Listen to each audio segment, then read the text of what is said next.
Quisiera hablaros del Evangelio de Juan y aunque vamos a centrarnos en un capítulo concreto, quisiera hacer una introducción a temas principales que encontramos en el Evangelio.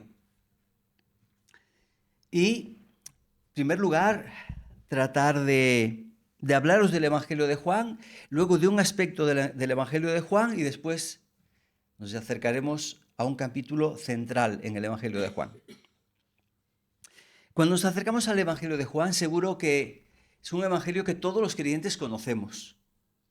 ¿Cuál es el texto más conocido y que la gente repite de memoria más habitualmente? Juan 3:16. Lo conocemos todos, porque de tal manera, y ahí arrancamos, ¿verdad? Es el evangelio que probablemente más conocido, más usado en la evangelización. ¿Por qué? Porque es un evangelio que aúna sencillez. Es fácil de entender Juan 3:16. Dios nos ha amado tanto que ha dado a su Hijo y todo aquel que en Él cree no se pierde, sino que tiene vida eterna. Claro, sencillo. Aúna sencillez a la vez con una tremenda profundidad. A mí a veces me da cierto miedo cuando hacemos discipulado para las personas que acaban de conocer al Señor con el Evangelio de Juan. Porque nos encontramos esas dos realidades. Un evangelio muy claro, muy sencillo, promesas que en una frase definen y describen la vida cristiana, y a la vez nos encontramos con temas de una profundidad tremenda. A medida que vas tú leyendo el Evangelio de Juan, cada vez que lo lees, dices, había más. Bajas 3 metros y miras y dices, no, hay 7 más. Bajas 7 más, miras y dices, hay 20 más. Y bajas 20 más y ya no quiero decir lo que puedes ver, ¿verdad? A una sencillez y profundidad. Juan 6:47, el que cree en mí, dice Jesús, tiene vida eterna. Una frase, resume el Evangelio. Pero ¿cómo empieza el Evangelio de Juan? En el principio era el Verbo, y el Verbo era con Dios, y el Verbo era Dios. ¿Sencillo? ¡Guau! Sencillo si no profundizamos. ¿Qué es el Verbo? La palabra. Verbo, palabra. El logos de Dios. Pero cuando estaba hablando del logos, que estaba en el principio, Juan está aludiendo a otros textos del Antiguo Testamento continuamente. Génesis capítulo 1. Porque nos va a decir que ese logos es el creador de todas las cosas. Nos va a decir que en él estaba la vida. Era la vida. No que tenía vida, que la tenía. Dice algo mucho más relevante. Él era la vida, por eso él puede crear. Puede dar vida porque él es la vida. Él es la luz. ¿Qué significa que él es la luz? ¿Sencillo? Bueno, podemos usar una ilustración, ¿no? Pues nos da claridad, pero hay mucho más en el Evangelio, porque nos dice algo tremendo y que jamás podremos explicar. Podemos creer, pero desde mi punto de vista jamás podemos explicar. Y es que Juan nos va a decir que el Logos, que estaba con Dios, pero era Dios, ¿cómo que estaba ahí y era? Nos está hablando de la Trinidad, nada sencillo en un solo verso, ¿verdad? Pero luego nos dice que el Logos, la palabra, la acción de Dios, aquello que Dios dice y se cumple por medio de la palabra, esta palabra se hace carne y habita entre nosotros y experimenta nuestra debilidad. Juan, ¿es sencillo? ¿Sabéis que encontramos multitud de veces en el Evangelio de Juan? Incomprensión, confusión. Jesús dice algo. Voy a poner algunos ejemplos. Esto es un tastet, ¿vale? Se encuentra Jesús con un fariseo, que descubre en Jesús a alguien que es alguien especial, porque nadie puede hacer lo que tú haces si no viene de Dios. Y empieza a hablarle de cosas y Jesús le dice, mira Nicodemo, sabes mucho de religión, pero necesitas nacer de nuevo. ¿Y lo entiende Nicodemo? Pues a ver, ¿cómo puedo entrar otra vez en el bien? Estas incomprensiones, ¿verdad? Se encuentra con los discípulos, una samaritana, han ido a comprar. Jesús se encuentra con ellos, regresan, dice, tengo otra comida que vosotros no sabéis. Alguien le trajo un bocata. ¿Qué comida era la que tenía Jesús? Hacer la voluntad del que me envió. Esa era su comida. Es un evangelio profundamente profundo. Es un evangelio con una riqueza de recursos tremenda. Yo espero que salgáis de aquí y digáis, bueno, dedicamos unos días a Romanos y los demás nos vamos al Evangelio de Juan. Narrativa, una narrativa impresionante. Juan es capaz de juntar en 2 capítulos a 2 personas. Un Nicodemo, judío, religioso, buena posición social, reconocido entre los líderes religiosos del judaísmo. Forma parte del Sanedrín. Wow, todo un personaje. Que va a Jesús de noche, porque hablar con Jesús es muy comprometido. Y justo en el capítulo siguiente nos encontramos a Jesús en Samaria. ¿En Samaria? Pero si no se hablaban judíos y samaritanos, sí, en Samaria. Y hablando con una mujer samaritana. Hasta la mujer samaritana se extrañó de que le hablase. ¿Cómo tú siendo judío me hablas? Me hablas, es que ni se hablaban. No sé cómo ha acabado hoy el partido, ni quiero saberlo, pero los del Barça de Madrid no se hablan. Muchísimo peor. Judíos y samaritanos no se hablaban. Fijaos si se llevaban mal, que preferían hacer kilómetros extras por no pasar por aquella tierra porque es de samaritanos. Es como decir Andorra-Barcelona pasando por Madrid, ¿no? Para no pasar por ahí. Tremendo. Narrativa, diálogos, en los que se descubre quién es Jesús, quiénes somos nosotros. Controversias tremendas con los líderes religiosos. Por otro lado, aparte de diálogos y controversias, diálogos eran muy afables, ¿no?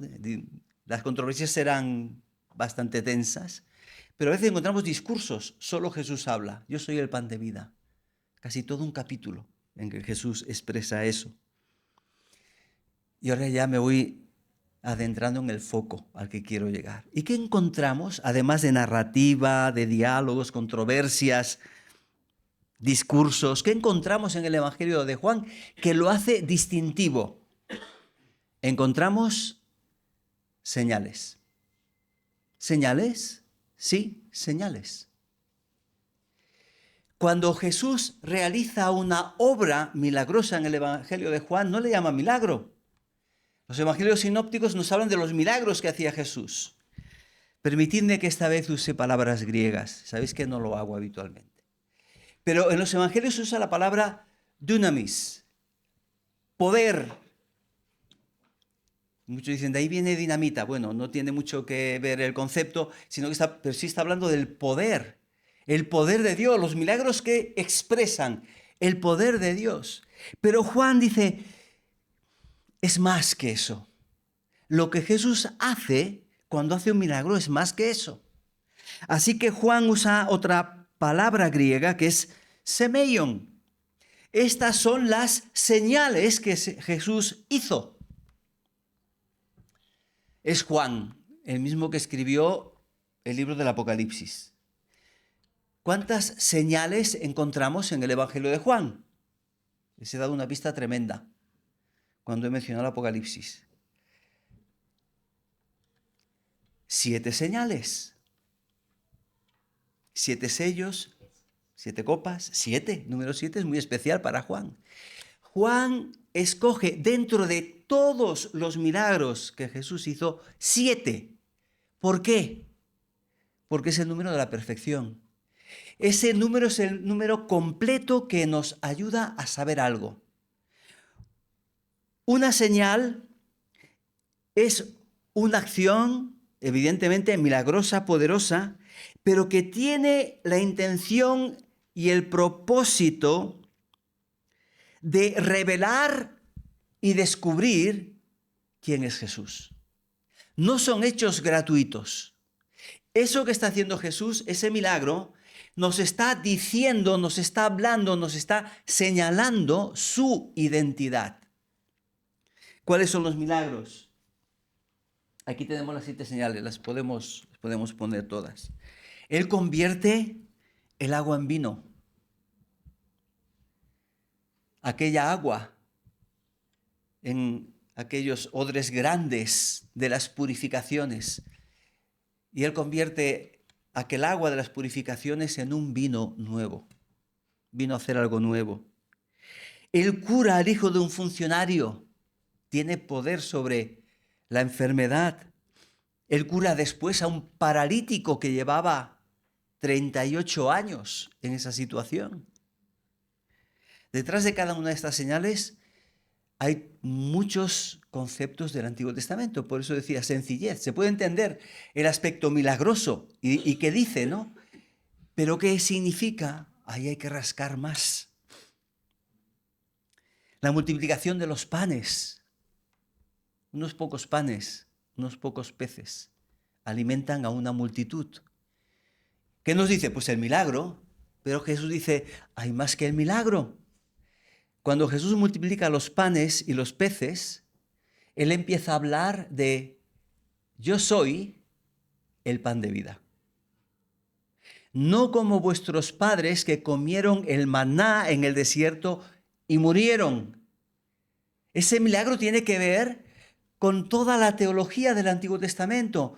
En el desierto fueron alimentados por 40 años, pero murió una generación y además fue rebelde, ¿verdad? Pero está diciendo, yo soy más que Moisés. Y el alimento que yo os doy no caduca mañana, como era el maná. ¿Cuánto duraba el maná? Un día, y el viernes 2, porque el sábado no se recogía. Pero Jesús dice, no, yo soy el pan de vida. Jesús camina sobre las aguas. Nos habla del poder de Jesús sobre la naturaleza, ¿verdad? ¿Y a qué os recuerda? Estamos hablando del mismo capítulo que el maná, el Éxodo, el dominio. Moisés dominó el agua y el pueblo pasó en seco, pero él anda sobre el agua. Él es el Señor, porque Él es el Creador, nos ha dicho en el capítulo 1 de todas las cosas. Él cura a un ciego. Y hay una ironía, Juan capítulo 9, Jesús cura a un ciego. Pero cuando uno lee el capítulo 9 de Juan y lo lee con detenimiento, ve que a Dios le gusta bromear un poco de vez en cuando. Hay una ironía tremenda. Porque cura a un ciego que empieza siendo ciego y acaba viendo. Pero empieza a pelearse con los líderes fariseos porque esa sanidad la hace en sábado. Vaya. Si es que Dios el sábado trabaja para hacer el bien y liberar a la gente. Y ahí discute con los fariseos. ¿Sabéis cómo termina ese capítulo? Toda esa escena. Recordándole que los verdaderos ciegos, ahora el ciego no es ciego, los verdaderos ciegos son los fariseos, incapaces de ver en la señal de Jesús la evidencia de que Él es el Mesías, que Él es el Señor, que Él es el Hijo de Dios. Y la gran pregunta final es, ¿quién está ciego? ¿Quién está ciego? Los líderes religiosos. El ciego ve. Y dice, vosotros decís que veis, por eso vuestro pecado permanece. Y llegamos al capítulo 11. ¿Qué milagros encontraremos en el capítulo 11? La resurrección de Lázaro. Jesús es el Señor de la vida. Fijaos en el texto que encontramos ahora y que es un texto de Juan, capítulo 20. Al final, Juan nos dice, mirad, lo que he querido hacer con este evangelio es esto. Y ahí lo tenéis. Dice, hizo además Jesús muchas otras señales. No 7, aquí hay 7, ¿verdad? Hizo muchas otras. En presencia de sus discípulos, las cuales no están escritas en este libro. Pero estas, las que encontráis en Juan, se han escrito para que creáis que Jesús es el Cristo, el Hijo de Dios. Y qué importante. Y para que creyendo tengáis vida en su nombre. Ese es el tremendo propósito de Dios. Ese es el propósito de la encarnación del Verbo que empieza en el capítulo 1. ¿Para qué vino Él? Para darnos luz, para darnos vida, para darnos vida eterna, como dice en otros textos. Abrid en el capítulo 11 del Evangelio de Juan, por favor. Como el tiempo vuela, trataré de plantearos algunas claves, sobre todo algunas claves de lectura de este capítulo para que vosotros podáis profundizar. Y veréis, solo que os detengáis un poco, que el mensaje que encontramos aquí es un mensaje que no se agota, no se agota. En primer lugar, decíamos que el Evangelio de Juan es un evangelio muy rico. Una de las cosas que destacan en el Evangelio de Juan también son los contrastes. Capítulo 1, Jesús es la luz. ¿Y la luz qué hace? Resplandecer en medio de las tinieblas. Luz, tinieblas, en contraposición. La luz tiene que ver con Dios. ¿Y las tinieblas? Con el mal, el pecado, el diablo, la oscuridad. Otro de los aspectos que destaca mucho en Juan es arriba abajo. Las cosas del cielo, las cosas de la tierra. Jesús llegará a decir a algunos de los religiosos, vosotros sois de aquí abajo, de la tierra en vuestra forma de pensar, solo humana. Yo soy de arriba. Juan 3:12 habla de las cosas terrenales y de las cosas celestiales. No es que sea un evangelio espiritualista que huya de la realidad, pero está diciendo que hay una tremenda contraposición entre lo que Dios hace y lo que Dios quiere ver en este mundo y la realidad que palpamos nosotros. ¿Vivimos o no vivimos en un mundo de tinieblas, de mentiras, engaño, hipocresía? Solo basta mirar la información que nos dan. Todos sesgados, cada uno da el trocito de su información, ¿no? Y cuando se habla no se procura, vamos a ponernos de acuerdo para hacer algo bueno para todo el mundo. Bueno, por lo menos en España llevamos ya no sé cuánto tiempo, únicamente en el mundo de la política acusándose unos a otros, ¿no? Es un ping-pong continuo. Pero todo es sesgado. No se busca la verdad. Solo se busca aquello que me da razón a mí, me da apoyo a mí, está de acuerdo con mis propias ideologías. Estamos realmente en un mundo de tinieblas. Por eso es imprescindible que la luz alumbre, la luz de Cristo nos alumbre. Y otra de las contraposiciones importantes está entre la vida y la muerte. Jesús es la vida. Él trae vida abundante y eterna, porque Él es la vida. Justo antes de este capítulo 11, en el que se narra la resurrección de Lázaro, capítulo 10 de Juan, siento que os doy muchos datos, pero es que hay tantas cosas. Pero justo antes, Jesús se ha presentado como el buen pastor, y a veces podemos leer Juan como temas separados, pero hay una hilazón tremenda. Y Jesús dice, yo soy el camino, la verdad y la vida. Y dice, yo soy el buen pastor. ¿Qué hace el buen pastor? El buen pastor da su vida por las ovejas. Pero el ladrón, ¿qué hace? En contraposición, dice Juan 10, el ladrón viene para robar, matar, destruir. La contraposición.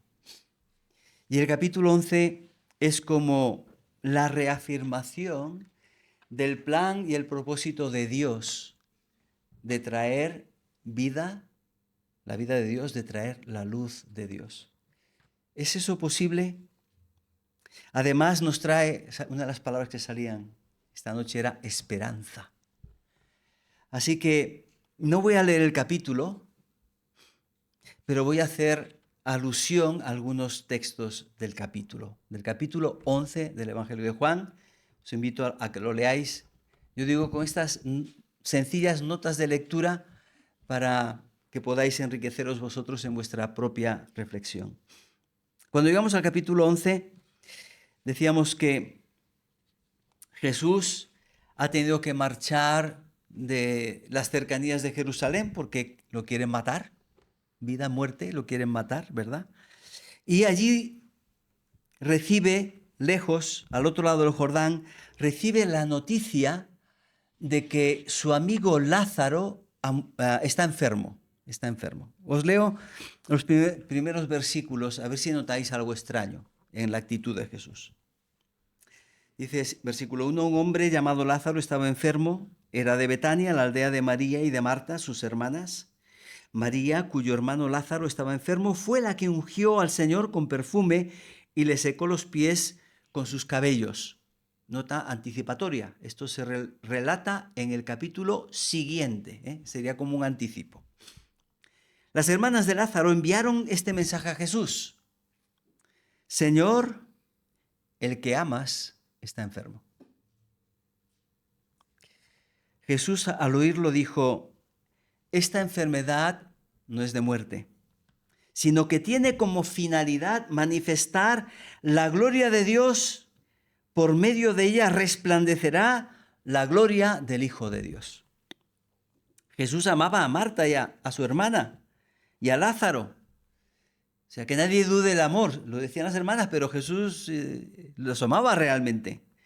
Sin embargo, a pesar de haberse enterado de que Lázaro estaba enfermo, se quedó 2 días más en el lugar donde estaba. Pasado ese tiempo, dijo a los discípulos, vamos otra vez a Judea. Los discípulos exclamaron, Rabí, hace poco los judíos intentaban apedrearte y otra vez vas allá.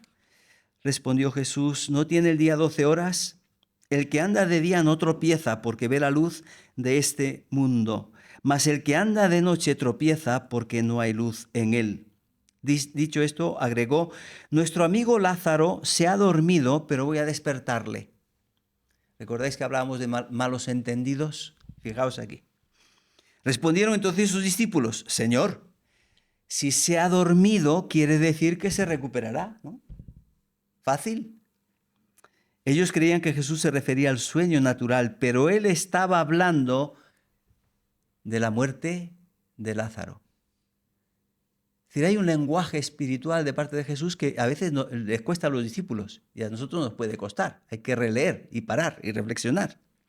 Entonces les dijo claramente, Lázaro ha muerto y me alegro por vosotros de que yo no haya estado allí para que creáis. Vamos a verle. Más adelante dirá, versículo 17, cuando llegó Jesús se encontró con que Lázaro había sido sepultado hacía ya 4 días. Es decir, había muerto y ya había sido sepultado. ¿Qué nos dice este texto? Porque surgen preguntas o no. ¿Se ama a Lázaro porque no bailó sana? Es que Jesús tenía un plan mejor. Si lo hubiese sanado, ¿qué nos faltaría a nosotros en el Evangelio de Juan? La resurrección de Lázaro. Además, dejó que pasasen 4 días. Y aquí hay un contexto cultural que Jesús está usando, está atendiendo a las necesidades y a la comprensión de la gente de aquel tiempo. Para los judíos, en su creencia, esto no es una afirmación bíblica, pero sí era lo que los judíos religiosos creían. Muchos pensaban que cuando alguien moría, durante 3 días el alma se quedaba por allí, por si acaso podía volver al cuerpo, ¿no? Pero el cuarto día, ¿qué? El cuarto día ya no está. Esta resurrección no es un despertamiento. Esta resurrección es un volver a la vida que solo puede ser una acción del autor de la vida, del que es vida. Así que hay una intencionalidad. La cronología aquí no es cronología. ¿Me explico? Los 4 días no es solo cronología. Los 4 días son teología. Nos está diciendo que va a decir, Lázaro, ven fuera, después de 4 días. Y que sale es la evidencia final dentro de 7 señales, sanando gente, multiplicando alimentos, caminando sobre las aguas. Es la señal definitiva de que Él realmente es el autor de la vida, es el Señor de todas las cosas. Es el que llamó a la vida y las cosas fueron hechas. Y llama a un muerto y resucita el muerto. ¿Me he explicado ahora? Por eso digo, no es cronología, es teología, es enseñanza acerca de quién es Jesús. ¿Recordáis el texto que habíamos leído? Estas señales que se han registrado están aquí ¿para qué? Para que creáis y para que creyendo tengáis vida en su nombre. En este tiempo, Jesús invita a las hermanas a tener una espera con propósito. Muchas veces, hermanos y hermanas, nos pasan montones de cosas que no entendemos. ¿Podéis imaginaros la angustia de Marta y de María en ese tiempo? Y el Señor, su idea, el Señor se ha retrasado. Y de hecho, en el encuentro de Jesús con Marta y con María, va a surgir, si hubieses estado aquí. Es un reproche cariñoso, pero no deja de ser un reproche, ¿verdad? Si hubieses estado aquí. Sin embargo, el capítulo nos dice, Jesús nunca llega tarde. Él no llega tarde. Él tiene con cada vida un propósito. Tiene un plan. Él es el Hijo de Dios que tiene poder. Y ahora veréis la gloria de Dios y la gloria de su Hijo Jesucristo. Nuestra esperanza en Dios está enraizada no en creencias ni ideologías, sino en realidades históricas. Lázaro resucitó de entre los muertos. Jesús ha resucitado de entre los muertos. Y si no, nuestra fe sería algo vano. Y si Él tiene el poder de generar vida, ¿habrá alguna cosa imposible para Él? Que esté en su voluntad, evidentemente. No, Él es el Dios poderoso. Dios no llega tarde. Aunque a veces la forma en que Dios actúa se presenta como un reto importante para nuestra fe. Porque tenemos que andar muchas veces como estaban andando Marta y María en este tiempo, a la espera. Y la espera nunca es fácil. La espera es dura, todos lo sabemos. Resumiendo, Jesús se encuentra con Marta. Capítulo 11, versículo 20. Marta, cuando oyó que Jesús llegaba, salió a su encuentro. Señor, si hubieses estado aquí, mi hermano no habría muerto. Pero también sé ahora que todo lo que pidas a Dios, Dios te lo dará. Sigue el diálogo.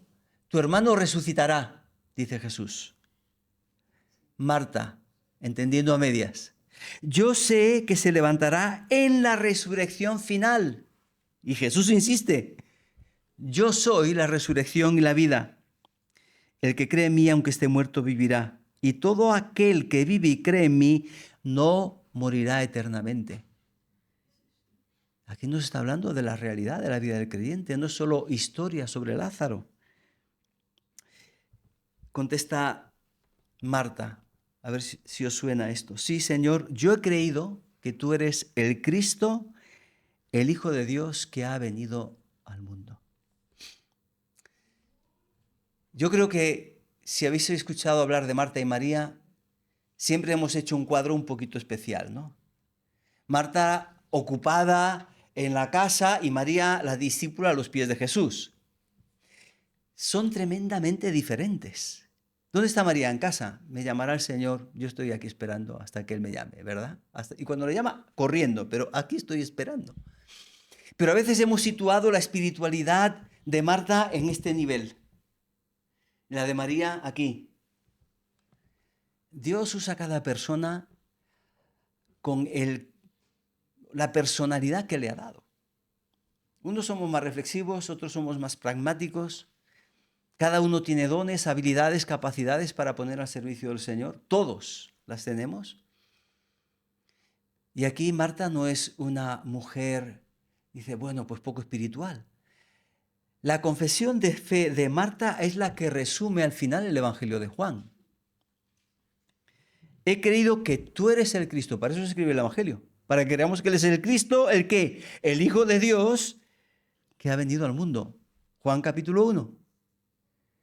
Es una confesión de fe clara, tremenda y profunda. Ningún líder religioso fue capaz de ver esto.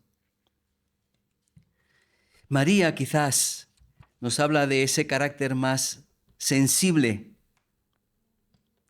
en algunas cosas con discernimiento, ¿verdad? Especial, como cuando unge los pies de Jesús, sabiendo que va a morir. Pero las circunstancias retan nuestra fe y a veces reaccionamos de forma diferente dependiendo de nuestro carácter. Pero creo que lo importante es asegurarnos que en nuestra decisión y en nuestra actitud, nuestra dependencia total esté en Jesús. ¿Qué mensaje tiene este milagro? Y salto ya hacia el final de este capítulo. Versículo 43. A continuación clamó el Señor Jesús a gran voz, Lázaro, sal fuera. Y el que había muerto salió con las manos y los pies atados, con vendas y con el rostro envuelto en un sudario. Jesús ordenó, desatadlo y dejadlo andar. Dice el texto que a causa de esto, muchos de los que acompañaban a Marta y María creyeron en él. Sin embargo, los fariseos se opusieron más a Jesús. Decíamos que la llamada de Jesús a Lázaro es la llamada de autoridad de aquel que tiene la vida. Dice en Juan 18, hablando del buen pastor, yo les doy a sus ovejas. Y en capítulo 10 habla de las ovejas de Israel y de las ovejas que son de otro redil. Está hablando de los andorranos que estáis aquí. A esas ovejas dice también, y yo les doy vida eterna y no perecerán jamás. Ahora, podríamos entenderlo mal también nosotros. Eso es que los creyentes no van a morir. Pero se podía entender así, ¿no? Si no perecerán jamás, lo que está diciendo es, la muerte no tiene señorío sobre ningún creyente. Nuestra muerte es una partida para estar en la presencia del Padre, de nuestro Padre. La muerte no tiene autoridad sobre los hijos de Dios. La muerte no tiene la palabra final. ¿Dónde está, oh muerte, tu aguijón? Dice el apóstol Pablo. ¿Dónde está, oh sepulcro, tu victoria? Jesús son las primicias. Nosotros somos los que le vamos a seguir cuando Él venga. Vendré otra vez y os tomaré a mí mismo. La escena de Lázaro es un anticipo de lo que será después en el Evangelio también la muerte y la resurrección de Jesús. La vida y la muerte siguen actuando también en nuestra vida. A veces una lucha entre la luz y las tinieblas. No tenemos lucha contra sangre y carne, sino contra principados, potestades. ¿Eso qué es? Las tinieblas, la oscuridad. Pero estamos del lado de la luz. Quisiera terminar dejándoos que leáis ese capítulo 11 porque hemos dejado muchas cosas por decir. Diciendo que poco después de estas escenas, Jesús le dice a los discípulos, yo me voy. Y los discípulos se llenaron de angustia. Y Jesús les dice, no se angustie vuestro corazón. ¿Creéis en Dios? Creed también en mí.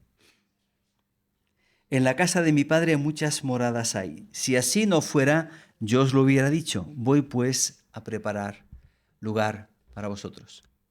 Y mientras viene, estamos en un mundo de conflicto, de tinieblas, donde la fe cristiana en muchos países, lo hemos mencionado, es perseguida, otras veces ignorada o burlada.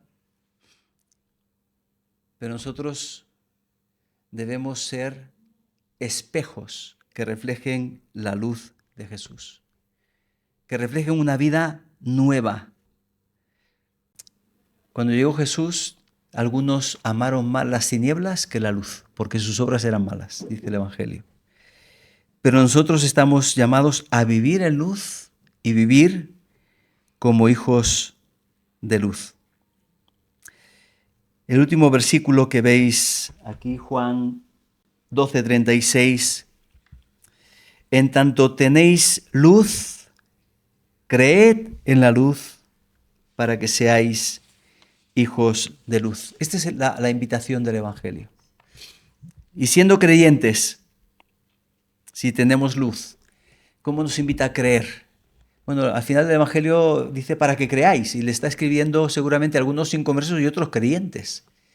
Pero hermanos y hermanas, necesitamos reafirmar nuestra fe en aquel que vino, se encarnó para morir por nosotros y que ha resucitado para nuestra justificación. Dice Jesús, yo, la luz, he venido al mundo para que todo aquel que cree en mí no permanezca en tinieblas. ¿Cuál es nuestro reto? Si alguien no ha dado un paso de fe para recibir a Jesús, es decir, solo Él es el camino. Solo él es la luz, solo Él da sentido a nuestras vidas. Pero si somos creyentes, y creo que la mayoría lo somos, nuestro reto es andar y vivir en la luz, para ser un testimonio en medio de un mundo de tinieblas. Que los bendiga.